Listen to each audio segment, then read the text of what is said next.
We just had a stuff up. Sorry, Josh. We did the whole interview and forgot to press the record, so here we go again. Josh, welcome to Durban once again. Yes, thank you. Thank you. It feels good. I'm happy to be here. Yeah, okay. 21,000 miles. No, you started in Antigua, 18,000 or something. How are you feeling? I feel great. I think about it all the time. Like the chart plotter has the odometer on there, so I'm always looking at that, and I can't believe that I started with just a pile of sticks and glued it all together, and everything that it took to get from here to there. It still blows my mind. I can't believe we're here. Yeah, yeah. So how's your relationship with the boat? Skookum, pretty cool. On those loud noises. Okay. I love the little boat. Little boat's my best friend. I thank him every day. I give him a pat and say thank you so much because it really takes good care of me. And they say take care of the boat and the boat will take care of you, and it's absolutely true. But the little boat, I have absolutely no reservations about the integrity or the capability of the little boat, and that's the sort of thing that gives you the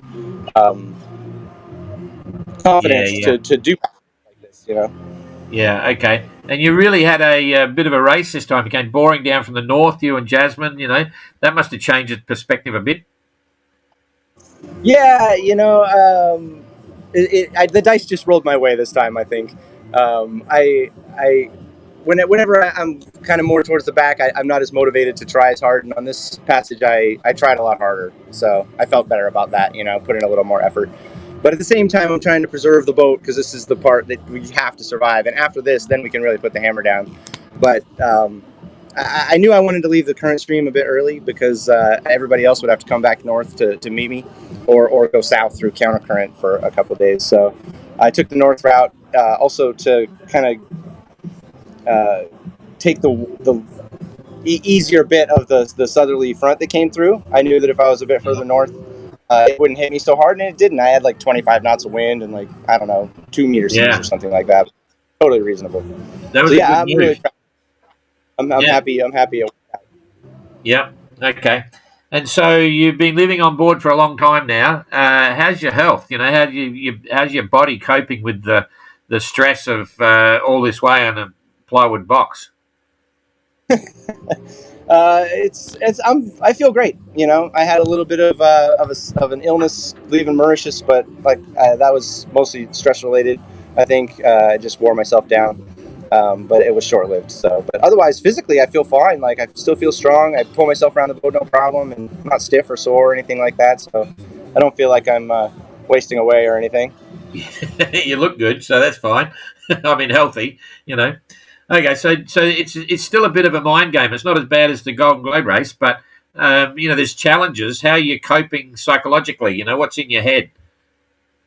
So I do look forward to the end a little bit. You obviously want to have some pre-visualization for things, but I try not to look too far ahead. I try to just enjoy every day, and I'm still really enjoying every day. There's some days where you're obviously frustrated, but it doesn't matter what you're doing or where you're doing it, there's going to be days like that. So to have those days be at sea still makes them a little bit better, I think. So yeah, I feel great. I only more confident all the time, as far as what I can do and what the boat can do. And so that keeps me motivated. There's those days where you really just want to go home. I'm like, I just want to go home. And if I had a big red button, I would hit it right now and quit. But then I'm glad that I don't have that big red button because I really wouldn't want to do that. It's amazing. I can remember you nearly quit 4 days after you left home in the States, sailing down to Antigua. And Jane and I thinking, oh, Josh, keep going. You just get into it. And now here you are. Bang. Yeah, I think about that too. I'm glad I didn't. I had good support talked me out of it. Yeah, absolutely. So that's cool. What do you really think is the worst part or the hardest part that you've had to go through to get where you're at now?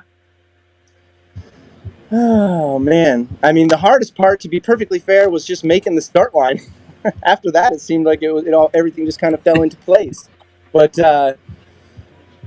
as far as challenging conditions or challenging sailings, everything I've always built it up to be worse in my mind, than it ends up actually being, and I think that's a good thing. It's better than thinking that it's going to be easy and having it end up being really difficult. So like leaving like Marquesas on the way to Tahiti, like going through the Tuamotus. I was really worried about that, and I thought it was going to be really dangerous, and then it ended up being just fine. And then I was really worried about the Great Barrier Reef. You know, we were all kind of nervous about that, and I thought it was going to be, you know, this crazy thing, and it ended up being just fine. And then I was really worried about like this passage, the south end of Madagascar and the Mozambique Channel, and I have a feeling we did get really lucky with the weather. I think it was just perfect the way it worked out, but it ended up being just fine. You know, like it was challenging at the time, but because I had overcome those other challenges that, you know, I had expected were going to be too much for me, then it gave me the confidence and the ability to just carry on. So Yeah, yeah. well, I mean, there's also the financial side. You know, I mean, in the early days, Jane and I were watching, and you're scrounging for bits and pieces, and I kept saying, you know, we discussed it. We said, oh boy, I don't know whether you're going to make it, you know, because you're obviously busted, which all of us have been at different times. And I'm not saying it's any easier, but I really see that you've been struggling all the way through, and here you are. You're going. At least you're sailing home now, so that seems to be, you know, like that was a big thing for you, eh? The budgets. Yeah, that's that. Everybody, whenever anybody asks me about it, you know, because sometimes people ask questions, do you have, you know, people supporting you and that sort of thing, and um, I would say that was the hardest part. I thought building a 19-foot boat and sailing it around the world was going to be the hard part, but actually finding the money to be able to do it has been the biggest challenge. But everybody's been so generous. You know, I've gotten so many like donations from people that just think it's a cool idea and like to support the adventure and the challenge. And I'm really grateful they've gotten me this far, and I think we'll make it all the way around. Yeah, yeah. What about the happiest moment? What's your strongest, happiest moment?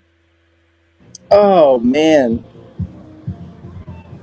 I think my happiest moment was when I got into Thursday Island, because I did really well on that passage from Fiji to Thursday Island. I was like really excited because I had been in the back the entire time, and that was the first time that I actually got to arrive and have everybody be there, you know, and like to get to do everything with everyone. So that would probably be it.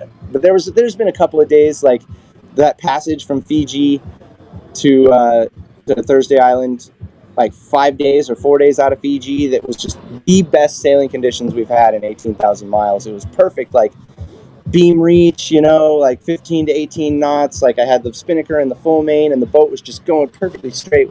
So yeah, that was also that's like Okay. living the dream moments. Yeah. Would you recommend the MGR to other adventurers, sailors, and so on, like to build a boat and Oh, sail around the world? absolutely. Yeah, it's been a lot of fun. I mean, and my favorite part about it, you know, the sailing is obviously great, and the little boats are great, and I love every day I'm at sea. But it's really just the camaraderie of those of us that have chosen to do this. You know, it really brings some people who are maybe completely different from you, but also exactly the same, and we've all had a really good time together. Yeah. So what's going on for the next leg? How do you feel? You know, it's pretty tough. The Gullis Current, Southern Ocean, you know, all that sort of stuff. Yeah, I mean, I think if we've made it this far, it's not going to be any more challenging than anything we've already done. You know, there's definitely serious considerations, you know, once you get down to the southern tip and everything, but we're all pretty savvy with the weather and stuff like that. And so I think unless we have somebody that's horribly unlucky, I think we'll all be just fine. I'm very confident that we'll all make it around. Yeah. Touch wood. Okay. So Touching wood. we're going to see you in Cape Town soon. What about, you know, the reality of the next leg, you know, and getting to the finish? I know I mentioned it before, but what do you think you'll end up doing? Like, is it back into the routine? You're going to, you know, what's it, you know, what do you think is next for you? Yeah, I'll definitely have to go back to work. I don't know what that's going to look like yet. I haven't decided, but yeah, I think Dan Turner and I are maybe trying to put something together for in a few years to go and climb a big mountain or something somewhere. I also have the dream to ride my motorcycle from Seattle down to Ushuaia, the Pan Pacific. So those are a couple things that I'm kicking around. But for the most part, I just want to get back home and just be a person for Yeah. a while. Yeah, exactly. Scope thing. If you could change one thing in the MGR, what would it be if you had a magic wand? I should start and finish from Victoria, BC, just like John Guswell. Okay, that'd be epic. That's only that's only 65 miles from home for me, so Yeah. I could stay up to the start line. Oh, that's an original idea. Yeah, sounds cool. What's Yeah. happening with Skookum at the end of the race? You're gonna, what's the story there? Oh, I'm gonna have to sell it. I mean, it breaks my heart to think about it. I was cleaning it today and thinking about how badly I don't want to, but I have to recuperate some costs, to kind of get my life started again. Yeah, So hopefully, next person will be able to sail it a bit faster. yeah, no, makes sense. All right, well, I think we're done with that. So good to chat, Josh, and good luck with the rest of it. I'm looking forward to seeing you in Cape Town. That'll be fun. It's been a while, so and I got to tell you, you're all an inspiration for us. It's just crazy what's going on, and we're all very proud of you. So thanks for that.